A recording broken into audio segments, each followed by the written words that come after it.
Ini adalah malah match yang paling gue tunggu-tunggu kok. Ini.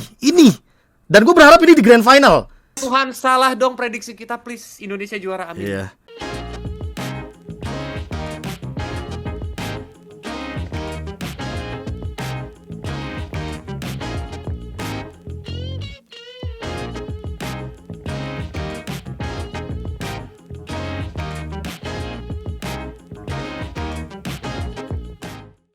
Setelah kalian melihat opening, mungkin kalian akan berpikir kalau seandainya apa yang gue prediksikan sama Kolis itu salah. Dan emang salah, karena bukan pertama kalinya aku KB untuk ngebikin video prediksi dari season yang ketiga sampai season yang ke-9, bahkan sampai MSC sekarang pun, yang benar tuh dikit, malah banyakan salahnya. Jadi jangan berharap kalau misalkan kalian, apalagi nih yang bandel-bandel ya kan, yang mainnya pakai tanda kutip uang atau in-game coin, gue berharap kalian tidak melihat referensi dari gua, karena balik lagi gua kan udah selalu bilang yang namanya prediksi itu cuma prediksi. Bener atau salah itu terjadi di fakta lapangan. So, anyway, gue juga pengen mengucapkan congratulations sekali lagi buat teman-teman RRQ Hoshi yang akan berjuang besok jam 3 sore. Misalkan untuk menjawab pertanyaan, Bang, kapan MSC Final itu akan diadakan? Ya, diadakannya hari Minggu gitu loh, jam 3 sore. Dibuat kalian jangan lupa untuk stay tune dan juga tonton Final MSC, dukung tim Indonesia. Jangan sampai kalian terprovokasi, apalagi provokator-provokator aneh yang ada di kolom komentar, yang udah bawa sara, yang udah nyenggol-nyenggol segala macam pihak. Semoga kalian tidak kepicu atau ke-trigger gara-gara komentar tersebut, agar kalian tetap bisa fokus untuk mendukung tim Indonesia. Dan video ini sebenarnya juga pengen gua buat dari sore lebih tepatnya, tapi gara-gara gua tuh nonton Falcon dulu dan gua terkejut bahwa Falcon dikalahkan 3-0, tapi ternyata Omega juga dikalahkan 3-2 dengan RSG Filipina. Jadinya gua akan menjawab pertanyaan Budum satu ini. Prof KB, jujur ya, gua sampai sekarang pun dipanggil Prof KB tuh menurut gua beban, karena gini, Oji itu sama teman-teman caster lainnya tuh manggil gua Prof, sampai semua yang nonton video ini pun mungkin manggil gua Prof. Tapi gua tuh jarang manggil diri gua sendiri tuh dengan kata itu, karena menurut gua itu title yang berat banget. Dan ya gua bikin video kayak gini pun dengan sudut pandang gua gitu loh. Jadi ya kalau kalian mau manggil Bang, mau manggil Bung, atau mau manggil ya kayak teman-teman gua panggil kayak gini, silahkan. Tapi jujur gua tidak akan pernah kayak bilang, halo aku Prof KB. Enggak, karena menurut gua itu title yang berat banget gitu loh. Lanjut, RRQ lebih aman lawan Omega atau RSG menurut aku ya berarti ya. Oh oke. Simpelnya menurut aku, kalau misalkan aku akan bilang RRQ Hoshi bisa menang bahkan 4-0, 4-1 mungkin paling jauh kalau seandainya ngelawan Omega. Smart Omega. Ya kalian pasti terkejut dengernya, apalagi kalau kalian tahu faktanya bahwa Omega itu ya lower bracket slayer. Dia juga waktu ketemu sama RRQ masih satu sama skornya, ya kan, jadi belum kelihatan ada yang bener-bener menang.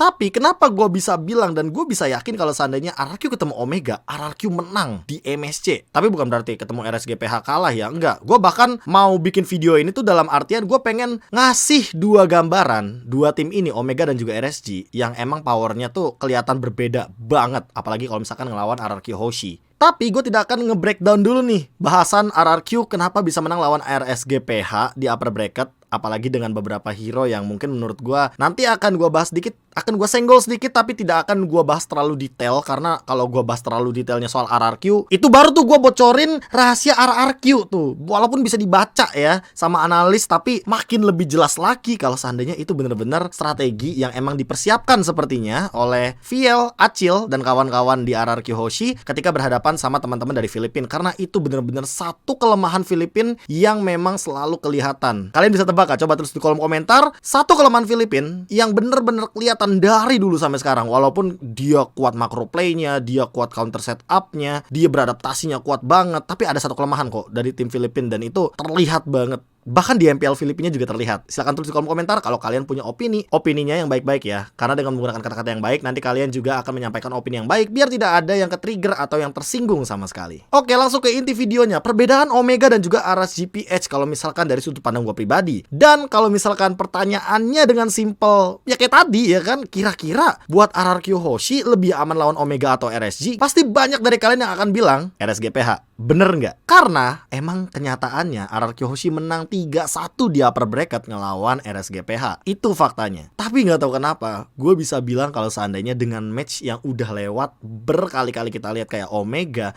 dan juga RRQ Hoshi, mereka itu memiliki persamaan. Tapi karena war RRQ itu lebih rapih, kayak yang udah pernah gue bahas di sebelumnya kan, warnya tim Indonesia itu keseluruhannya 80% warnya itu rapih banget. Makanya kalau adu otot, adu big fight 5 lawan 5 ya kan, dalam sebuah line off down, gue bisa yakinkan RRQ Hoshi ini menang jauh banget dari Omega kalau war 5 lawan 5. Tapi bukan berarti ketika ketemu RSGPH RRQ Hoshi tidak memiliki kesempatan yang sama. Malah menurut gue chance menang RRQ Hoshi ini gede banget, apalagi dengan cara permainan mereka yang selalu mengajak war tarik ulur sesuai dengan video kemarin kita pembahasan soal RSGPH ngelawan RRQ Hoshi. Dan kalau itu dilakukan lagi, tarik ulurnya tim play yang 5 lawan 5-nya itu kemungkinan terbesarnya bisa dimenangkan lagi dan MSC akan jadi milik RRQ Hoshi. Tapi ini dia poin-poin penting yang akan membedakan Omega sama RSGPH. Yang pertama, Omega itu kuat banget di counter setup. Counter setup itu apa? Counter setup itu adalah sebuah strategi yang selalu dipertontonkan oleh teman-teman yang bertanding di line off down, yang dimana mereka itu tidak akan melakukan team fight yang terburu-buru, tapi mereka tuh lebih ke nunggu, lebih ke momentum, dan lebih mencari celah kira-kira kapan mereka harus melakukan counter attack atau disebut counter setup. Kalau misalkan kita ambil contoh, mungkin akan seperti ini kali ya. Ini dia yang gue maksud counter setup ya. Gue ambil contoh misalkan di menit yang ke-27 kayak gini, dimana mereka dari teman-teman Omega itu kan kalah jumlah 4 lawan 5 ya. Ini 4 lawan 5. Lu fokus deh ke warnya ya. Ini counter setup nih kayak gini nih. Targeting yang pertama, decision makingnya, dia bener-bener persisinya rapih banget. Lihat, ditendang, immobilize,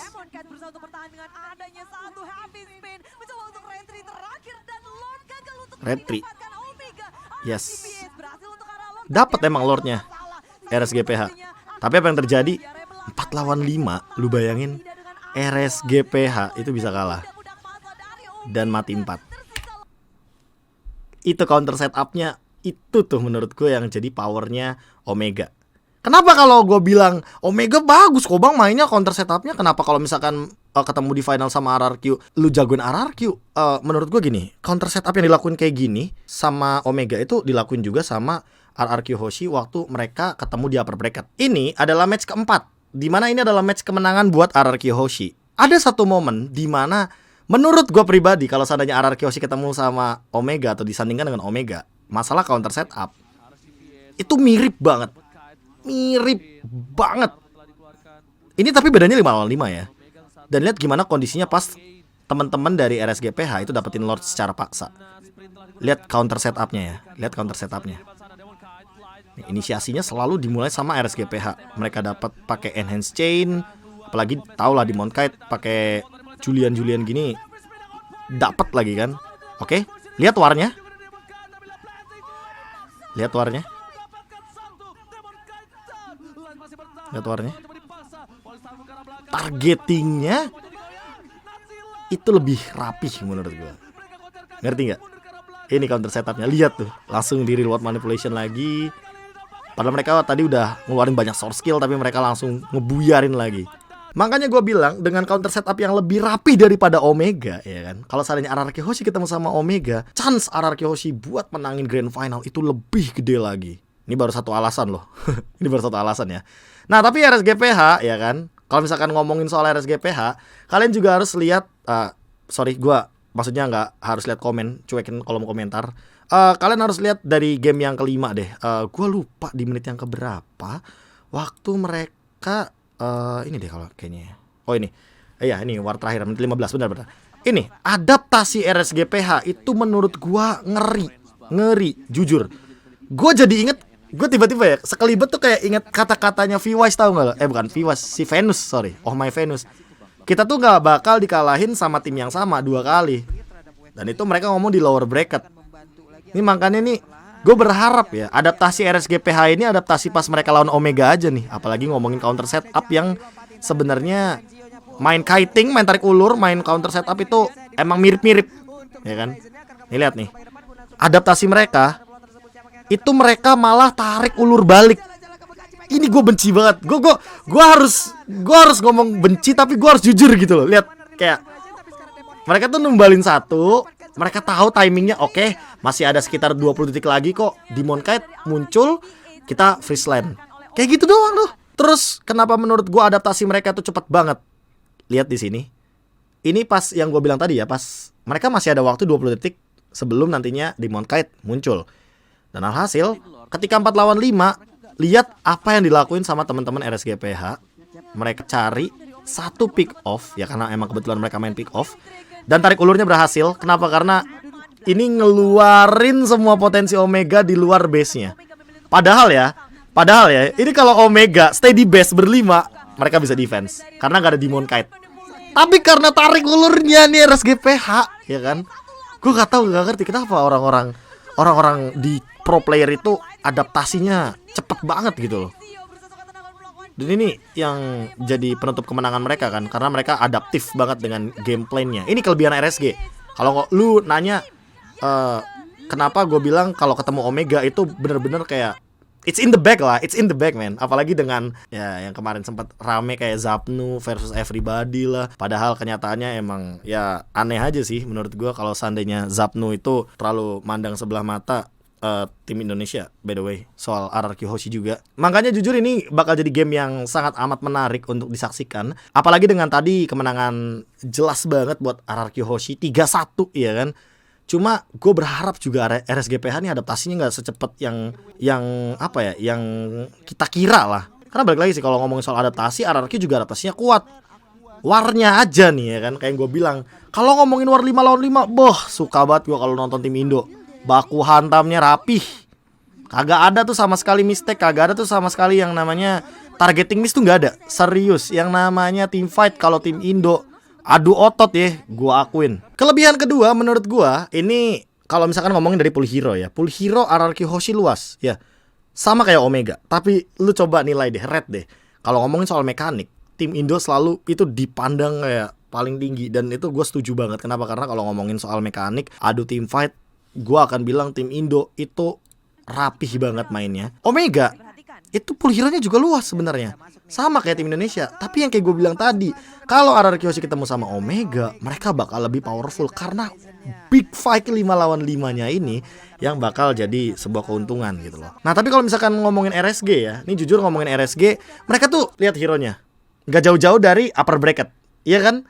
Mereka tuh hero-nya bener-bener minim coy. Pool hero-nya tuh minim banget. Tapi mereka tuh hero power semua pegangannya. Makanya gak kaget kalau seandainya besok ngelihat RSGPH ngelawan RRQ Hoshi, mereka akan lebih mengoptimalkan. Terutama buat RSGPH itu kayaknya bakal lebih ke hero-hero power ya kan. Kalau misalkan kita ngomongin RRQ Hoshi, mereka hero fleksibel. Nah ini yang nanti akan menjadi pembeda juga. Kalau misalkan kita ngomongin hero fleksibel, berarti ya RRQ Hoshi harus bisa adaptasi juga bagaimana cara mereka bermain di in-game dengan playstyle Kating dan juga playstyle fight 5 lawan 5 yang waktu mereka ketemu di upper bracket itu menjadi power mereka tersendiri gitu loh. Jadi pas ketemu lagi ya kan, mereka udah tahu cara rotasinya gimana, mereka udah tahu cara setupnya gimana, mereka udah tahu cara counter setup dan kiting atau main tarik ulurnya gimana. Dan menurut gua ya kan, RRQ Hoshi dengan powernya mereka itu akan lebih bisa membaca, lebih bisa mengadaptasikan apa yang udah RSGPH lakukan juga waktu di lower bracket. Dan jujur, ini alasannya kenapa menurut gue kalau seandainya RSG walaupun udah dikalahkan sama RRQ Hoshi, tapi gara-gara ya itu tadi sih, adaptasinya itu tadi sih, dan hero powernya mereka tuh bener-bener hero power gitu loh. Tapi menurut gue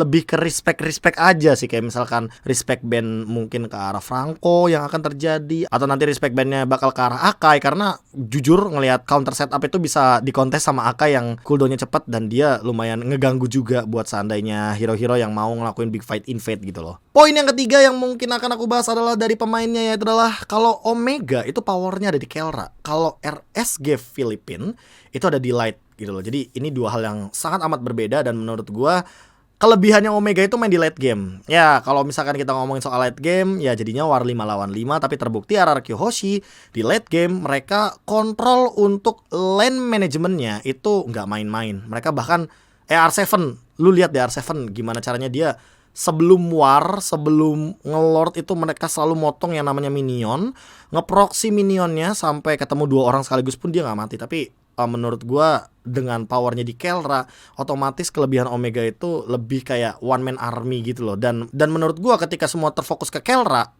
yang sekarang itu Kelra sebagai marksman, backliner, akan sangat minim chance-nya untuk melihat potensi-potensi yang ada di depan kayak frontlinernya Chakno mungkin atau Renzio. Kalau misalkan kita ngomongin soal big fight gitu loh. Kayak dengan Kelra yang diadu sama Skylar, gue bisa bilang seandainya kedua pemain ini ya bakal lebih diunggulkan ya ke Skylar gitu loh. Apalagi dengan Cloud-nya yang menurut gue dia powerful banget dan punya strategi baru jadi buat RRQ Hoshi yang kebetulan adalah counterplay dari Filipina. Tapi dengan RSG PH yang kelebihannya itu ada di light. Kenapa kan menurut gue kalau misalkan powernya di light itu agak berbahaya? Karena menurut gue ini mungkin agak sedikit melihat data ya. Light itu jarang nongol di map. Dan itu yang menurut gue akan lumayan berbahaya. Dan itu yang menjadi power juga yang sempat gue bahas di video sebelumnya. Bahwa main pick off itu powernya RSG. Apalagi kalau mereka bawa hero eksekutor kayak Link. Hero-hero eksekutor yang emang bisa bisa follow up cepat. Makanya nggak kaget kalau seandainya ya Light bakal bener-bener ngefight untuk dapetin Franco karena emang powernya itu di pick off gitu loh. Mereka tuh kuat banget di pick off. Dan untuk big fight biasanya mereka kalau misalkan main pick off bakal lebih manfaatin 5 lawan 4 kondisinya. Dan ya itu dia kekuatan dari tarik ulur yang menjadi salah satu senjata utama ketika mereka ada di upper bracket dari RRQ Hoshi dan memenangkan match tersebut. Namun dengan melihat potensi ketika di upper bracket RRQ Hoshi udah menemukan jawabannya sehingga Light ini ya makan Finn tapi nggak makan Skylar, itu kayaknya udah ngejawab banget. So yang bakal gua bahas sisanya adalah nanti gimana seandainya RRQ Hoshi ngelawan RSG PH di Grand Final. Cukup unik kalau kita ngomongin soal satu hero Valentina yang nantinya akan menjadi tanda kutip bait untuk draft pick. Jadi ya dia bakal dilepasin dan bakal ditukar sama 1 atau 2 hero yang kira-kira bakal berfungsi di dalam gamenya. Kayak misalkan kita ambil contoh ada Akai, Julian, Valentina. Pasti lu pusing bakal prioritasin mana untuk first pick. Dan menurut gua draft pick akan sangat menentukan sekali bagi gameplay dari masing-masing tim. Gak cuma draft picknya doang, tapi bagaimana soal surprise pick. Yang menurut gua sebuah surprise pick akan menjadi nilai plus bagi teman-teman dari tim RRQ Hoshi karena mereka lebih punya banyak pool hero ketimbang RSG Filipina. Ditambah dengan satu kekurangan. Nah ini dia menurut aku ya. Kalau misalkan kita ngomongin soal RSG Filipina, mereka tidak membawa coach utama mereka, Coach Panda. Dan terbukti gameplay mereka ini tidak ada dalam performa gameplay maksimal. Makanya ketika melawan Omega pun mereka benar-benar mengalami game kerat 3-2 ya kan. Sampai mereka harus beradaptasi. Dan ini poin pentingnya. Gimana cara RRQ mengadaptasikan poin-poin adaptasi yang dilakukan sama RSG PH. Kayak misalkan gue ambil contoh. Di upper bracket ya kan, RRQ Hoshi main counter setup, main tarik ulur, main kiting. Habis itu RSG PH udah nemuin nih cara buat counter setup Omega. Yang menurut gua nantinya harus ditemukan jawabannya oleh Coach Viel, Acil, dan kawan-kawan RRQ Hoshi adalah bagaimana cara mengadaptasikan counter setup yang gagal dilakukan. Artinya berarti kalau misalkan kiting powernya gagal dilakukan,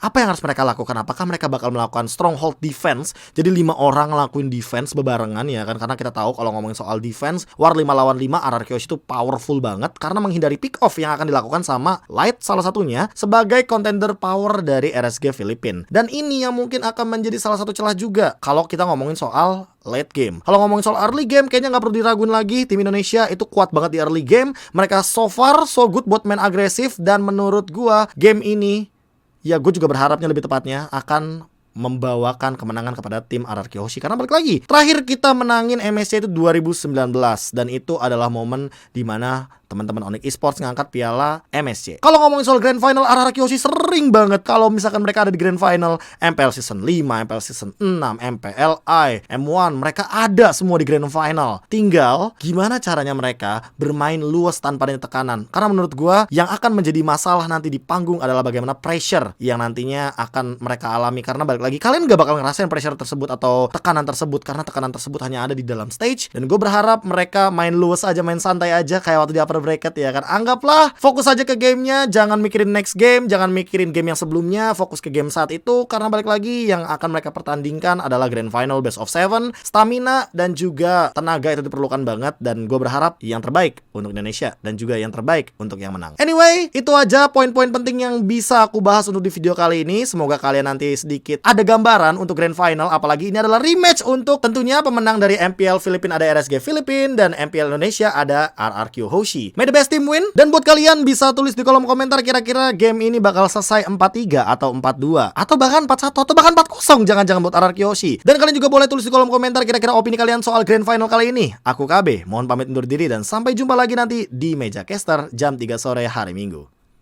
Jangan lupa bahagia.